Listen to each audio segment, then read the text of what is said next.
Warahmatullahi wabarakatuh. Well, this is a great appreciation and give applause for 10-4 and 10-8. Right. It feels like there are a fewer number of students who are attending this muhadara and role play this morning. I'm not sure why.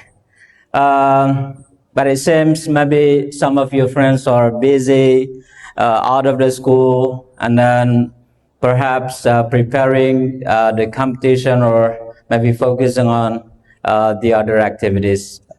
Okay, one thing I really appreciate from this class, 10-8, for the role play performance, that they showed many aspects of the language through, we could say, the dialogue and interaction among them. So the most important thing is actually that every single performance, this for every single class, that we have to give, we have to share many lessons, instructive things for the audience.